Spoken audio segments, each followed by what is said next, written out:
My name is Nick Partridge with Five Lakes Professional Services, and we'll be talking about insurance. Dental marketing is broadly divided into three different groups. And if you look at what those groups are, there's your traditional marketing that people think about when you say the word marketing, which is yellow pages, billboards, postcards. And then there's the online phase of marketing, where you can have a website with Twitter, Facebook, dental review sites like Yelp or Angie's List. And then there's the search engine optimization, search engine marketing.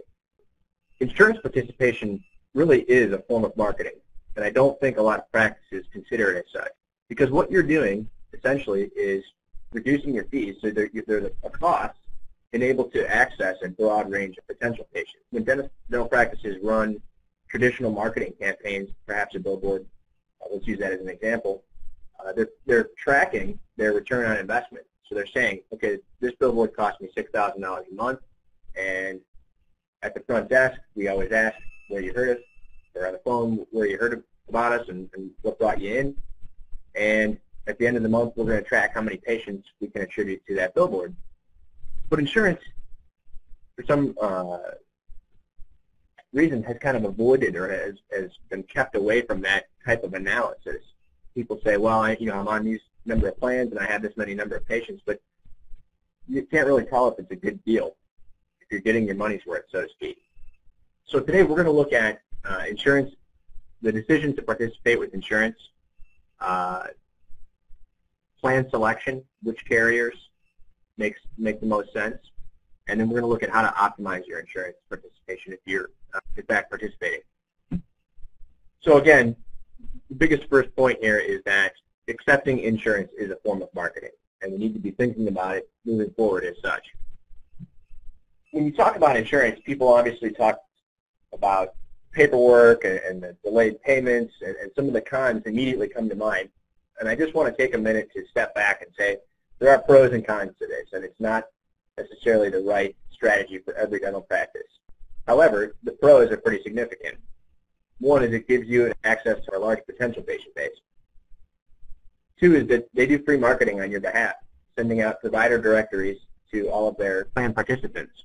Three is there's no upfront cost to participate. So if you're going to do a billboard, it's going to cost you to design it and to print it and to hang it, and then a monthly amount to keep it. Whereas with insurance, there's no cost to participate up front. And the last major positive component of insurance is that there's cost sharing. Does it fit within the goals and characteristics of our practice? When thinking about this, I want you to consider four different components. One is existing patients. What are the demographics of my existing patients? Are they older? Are they younger?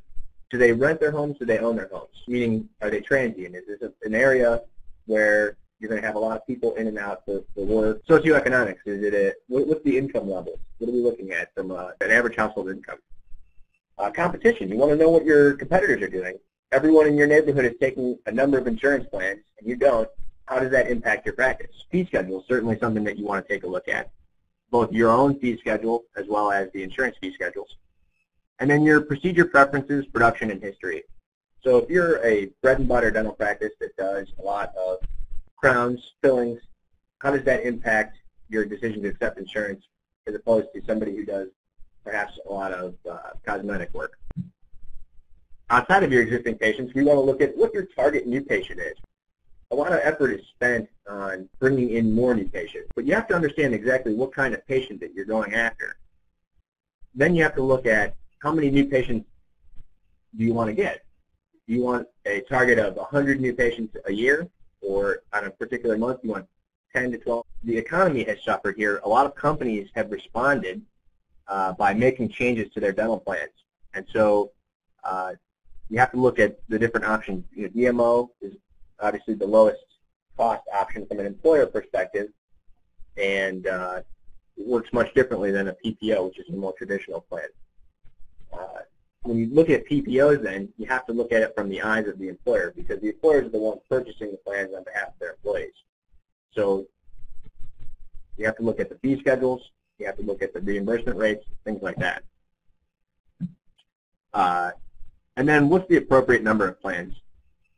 Based on your practice and looking through all these other areas that we've talked about, how many plans would it take to get to your goals? Because you wouldn't want to sign up necessarily for all of them. If your practice was 10 years old and you had 1,200 patients and you were just looking to take the next step, maybe you just sign up for the best one or two.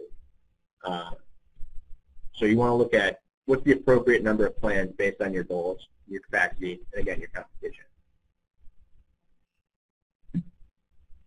So once you've made the decision to either accept insurance or to impact your current participation, whether you want to reduce or add new plans, it's important to look at which plans you should be on.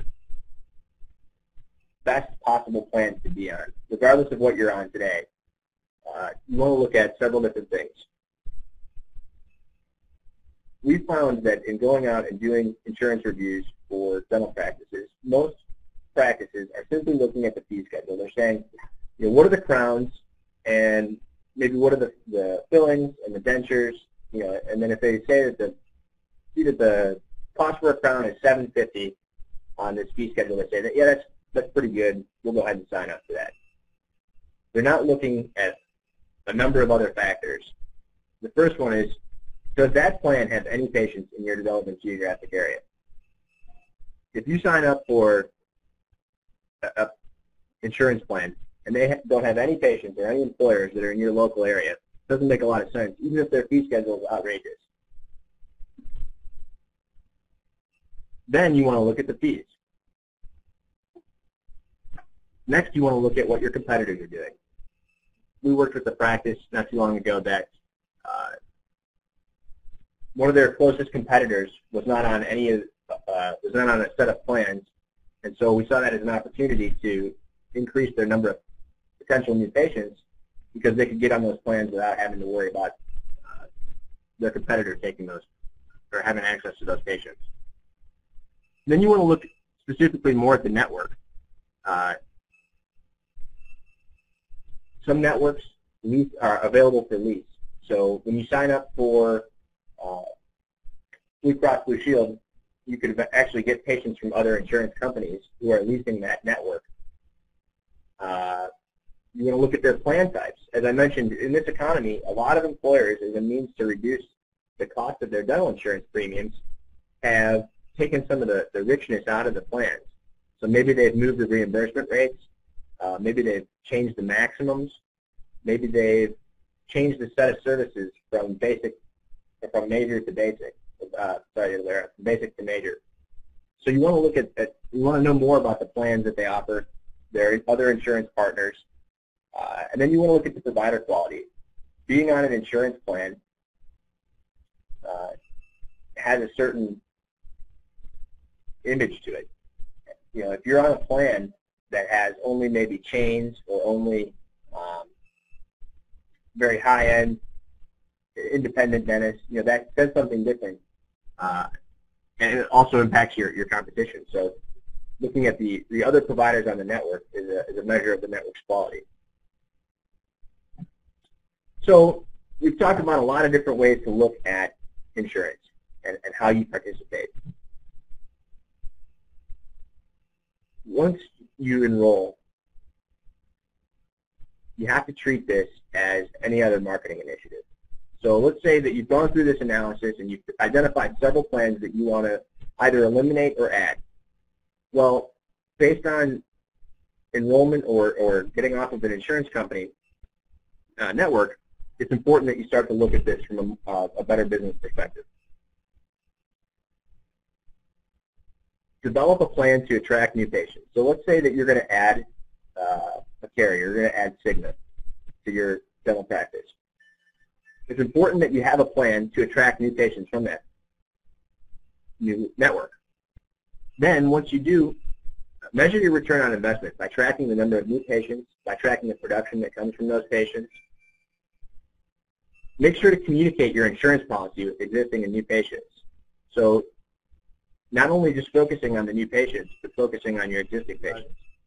If you have open ShareCon, and this is the question that everybody always has, is it worth the discount that I'm taking to take that plan? and the frustration of dealing with that insurance company or whatever.